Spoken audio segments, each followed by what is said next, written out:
Brangūs svečiai, karių artimieji, karininkai, puskariai ir kariai.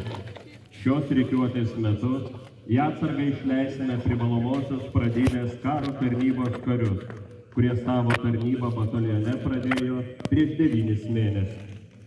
Šiandienos 16 amžiaus istorijos tam metui būdingus sunkiosios kavalerijos šarvus.